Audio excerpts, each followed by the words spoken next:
Hello everyone, आज हम लोग बात करेंगे चैप्टर 8 सीआरपीसी के अंतिम एपिसोड पे। और आज का जो टॉपिक है वो है सेक्शन 121 से 124, 121 से 124 तक। और इसके साथ ही आपका सीआरपीसी का चैप्टर 8 भी कंप्लीट हो जाएगा। मैंने बहुत सारे चैप्टर को ऑलरेडी कवर कर लिया है सीआरपीसी का। अगर आपको सीआरपीसी के टॉपिक पे, कोई भी टॉपिक पे लेक्चर चाहिए तो आप अपने चैनल लॉयज लैब पे जाइए, प्लेलिस्ट पे जाइए, क्रिमिनल प्रोसीजर कोड को खोलिए और अपने टॉपिक को सर्च कीजिए। आपको लेक्चर अवेलेबल होगा, आप देखिए, आपको बेनिफिट होगा।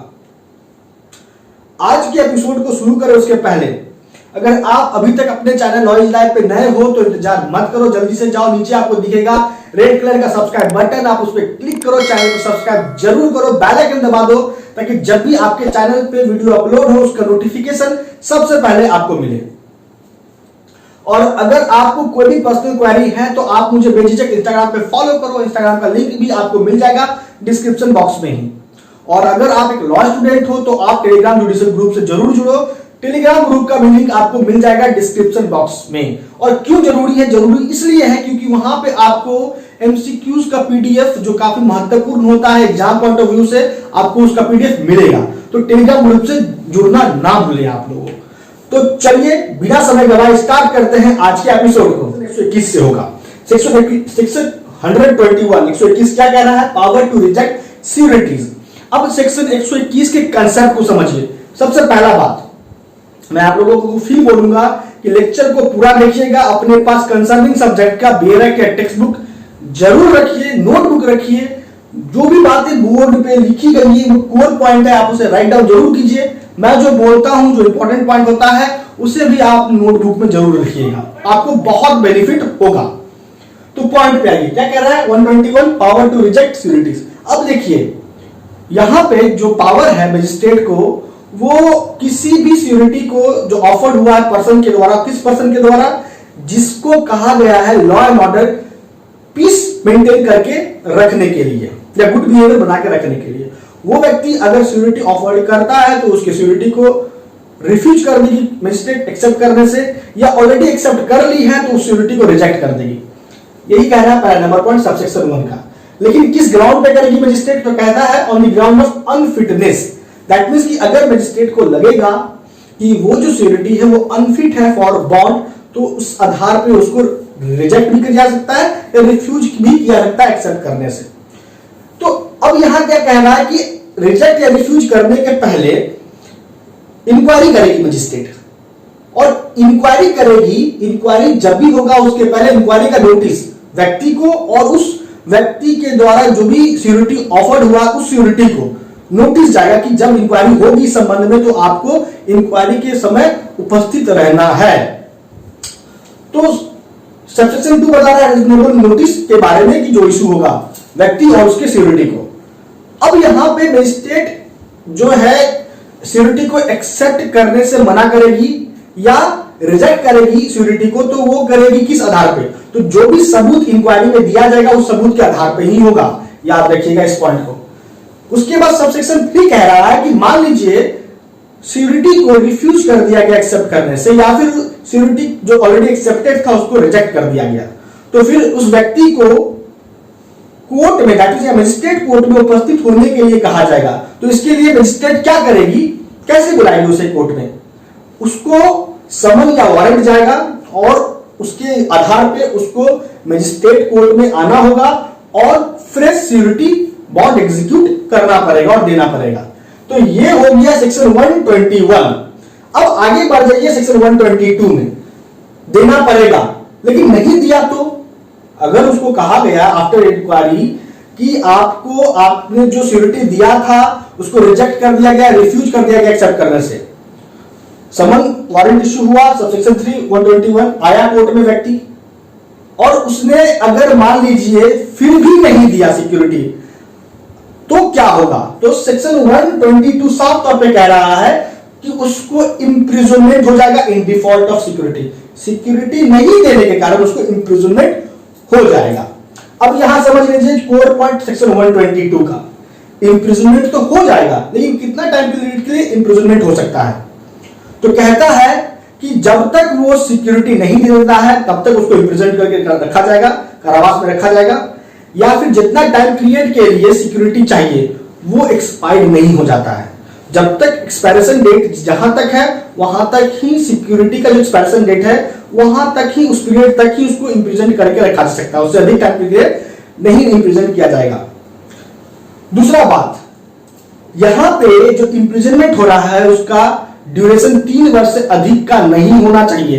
एक्चुअली इंप्रिजनमेंट कभी भी डिफॉल्ट ऑफ सिक्योरिटी 3 साल से अधिक नहीं हो सकता है, याद रखिएगा। उसके बाद जो दूसरा कोर पॉइंट है 122 का वो ये है कि जो इंप्रिजनमेंट सुनाया गया है, जो इंप्रिजनमेंट होगा उसका नेचर कैसा होगा, क्या वो रिगरस होगा, क्या वो सिंपल होगा। तो देखिए, अगर सिक्योरिटी मांगा गया था व्यक्ति से फॉर मेंटेनिंग गुड बिहेवियर और उसने नहीं दिया, तो उसको जो सिक्योरिटी नहीं देने के कारण इस फॉर मेंटेनिंग गुड बिहेवियर के आधार पे उसने सिक्योरिटी नहीं दिया और उसको इस बात के लिए अगर इंप्रिजनमेंट होगा तो वो होगा रिगरस। और दूसरी ओर अगर उसको इंप्रिजनमेंट हुआ है for failure to give security for keeping peace, तो यहां पे जो इंप्रिजनमेंट होगा वो होगा सिंपल। ये याद रखिएगा, ये है सेक्शन 122। अब आगे देखिए 123 का क्या है महत्वपूर्ण कोर पॉइंट। कहता है power to release person imprison for failing to give security, जिसको सिक्योरिटी नहीं देने के कारण कारावास इंप्रिजनमेंट हुआ था 122 के तहत, सेक्शन 123 कह रहा है कि उसको रिलीज भी किया जा सकता है, रिलीज भी किया जा सकता है सिक्योरिटी देने के पहले या टाइम एक्सपायर्ड होने के पहले। तो 123 के अकॉर्डिंग जो ऑर्डर पास होगा वो 106 के तहत अगर सिक्योरिटी माना गया तो एग्जीक्यूटिव मजिस्ट्रेट, बात कीजिए judicial magistrate that is CGM order जारी करेगा, और अगर सिक्योरिटी माना गया था 117 सेक्शन के अकॉर्डिंग तो एग्जीक्यूटिव मजिस्ट्रेट रिलीज करने का ऑर्डर जारी करेगा। याद रखिएगा 123 का पहला नंबर पॉइंट है। दूसरा नंबर पॉइंट जो है 123 का जो महत्वपूर्ण है कि यहां जो डिस्चार्ज होगा इंप्रिजनमेंट से व्यक्ति वो सब्जेक्ट टू दी कंडीशन हो सकता है, अनकंडीशनली भी हो सकता है। अगर मान लीजिए अनकंडीशनली हो गया तो कोई बात ही नहीं है, अगर सब्जेक्ट टू दी कंडीशन उसको अगर डिस्चार्ज किया जाएगा इंप्रिजनमेंट से तो फिर उस कंडीशन को कौन बनाएगा, कौन कंडीशन को कौन फ्रेम करेगा, सवाल ये उठता है।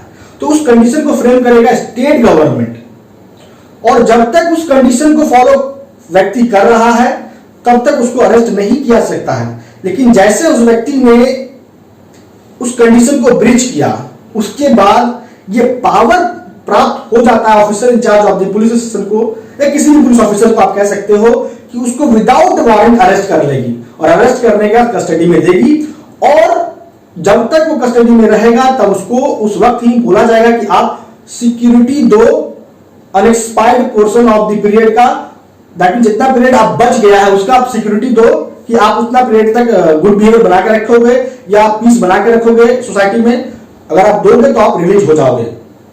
अब महत्वपूर्ण बात जो इंपॉर्टेंट है 123 का लास्ट पॉइंट वो ये है कि 123 का जो सबसेक्शन 10 है वो कहता है कि सबसेक्शन 10 के अकॉर्डिंग 123 सीआरपीसी जो सिक्योरिटी है वो अप्लाई कर सकता है अपने डिस्चार्ज के लिए। दैट मींस कि अब वो उस व्यक्ति का सिक्योरिटी नहीं बनना चाहता है, इस संबंध में एप्लीकेशन फाइल किया सकता है 123 के सबसेक्शन 10 के अकॉर्डिंग, याद रखिएगा। उसके बाद आइए आज के लेक्चर का अंतिम सेक्शन पे जो 124 है, क्या कह रहा है, security for unexpired period of bond. अब भैया अब यहां समझिए बात को, फिर लिंक कीजिए 123 में कंडीशनल डिस्चार्ज हुआ, कंडीशन ब्रीच हुआ, उसको विदाउट वारंट अरेस्ट किया, कस्टडी में है, तो जितना टाइम पीरियड तो कंडीशन को मेंटेन किया गया, ठीक है, मेंटेन करके रखा टाइम, जितना टाइम पीरियड के लिए कंडीशन को, उसके बाद जो भी टाइम पीरियड बच गया जो मैंने आपको बताया था उसके लिए उसको अगर कस्टडी में नहीं रह के बाहर आना है कस्टडी से, तो यहां कह रहा है 124 कि उसको फ्रेश बॉन्ड एग्जीक्यूट करना होगा और सिक्योरिटी भी देना पड़ेगा अनएक्सपायर्ड पीरियड ऑफ बॉन्ड में, जितना टाइम पीरियड बच गया उसके लिए। और अगर वो फ्रेश बॉन्ड एग्जीक्यूट करता है, सिक्योरिटी देता है, तो उसको रिलीज कर दिया जाएगा। तो ये है 124। एक बात जो छूट गया था 123 का, याद रखिए कि जो ऑर्डर जारी होता है, जो मैंने आपको बताया था कि अगर सेक्शन 106 के अकॉर्डिंग तो सीजीएम ऑर्डर पास करेगा, और 117 के अकॉर्डिंग अगर ऑर्डर है तो एग्जीक्यूटिव मजिस्ट्रेट करेगा पास। लेकिन इसके अलावा भी हाई कोर्ट को पावर दिया गया ऑर्डर पास करने का सेक्शन 123 के अकॉर्डिंग, सेशन कोर्ट को भी पावर है, डीएम को भी पावर है। एग्जीक्यूटिव मजिस्ट्रेट के साथ साथ डीएम को भी पावर है। डीएम भी एक एग्जीक्यूटिव मजिस्ट्रेट है, लेकिन डीएम को भी पावर है और अदर एग्जीक्यूटिव मजिस्ट्रेट को भी पावर है, याद रखिएगा इस बात को भी। तो ये हो गया 124 के साथ आपका आज का एपिसोड कंप्लीट, और आज के एपिसोड के साथ आपका चैप्टर 8 भी विद डिटेल एक्सप्लेनेशन कंप्लीट हो गया सीआरपीसी का। तो दोस्तों कंक्लूड करते हैं आज के लेक्चर को। कंक्लूजन को ध्यान से सुनिएगा। सबसे पहले 106 में क्या कहा गया था कि कन्विक्शन के दरमियान सिक्योरिटी लिया जाता है for keeping peace judicial magistrate के द्वारा। 107 में अदर केसेस में for maintaining peace executive magistrate के द्वारा लिया जाता है सिक्योरिटी। 108 में जो व्यक्ति डिस्क्रिमिनेट कर रहा है सीरियस मैटर उससे लिया जाता है security for maintaining good behaviour. 108 के 109 में आइए, 109 में सस्पेक्टेड पर्सन से फॉर मेंटेनिंग गुड बिहेवियर लिया जाता है सिक्योरिटी। 110 में हैबिचुअल ऑफेंडर से लिया जाता है सिक्योरिटी। उसके बाद 111 में ऑर्डर जारी होता है। 112 कह रहा है कि अगर पर्सन प्रेजेंट है तो उसके खिलाफ क्या प्रोसीजर फॉलो होगा, जिसके खिलाफ ऑर्डर जारी हो रहा है अगर वो कोर्ट में नहीं उपस्थित तो क्या प्रोसीजर फॉलो होगा, 112 बता रहा है। 113 बोल रहा है कि अगर वो नहीं है कोर्ट में उपस्थित तो समन या वारंट जारी होगा। 114 कहता है कि जो भी ऑर्डर पास होगा उस ऑर्डर का कॉपी अटैच हो जाएगा समन या वारंट से। 115 कह रहा है, एकदम सीरियल वाइज याद कर लीजिए, याद हो जाएगा आपको भी।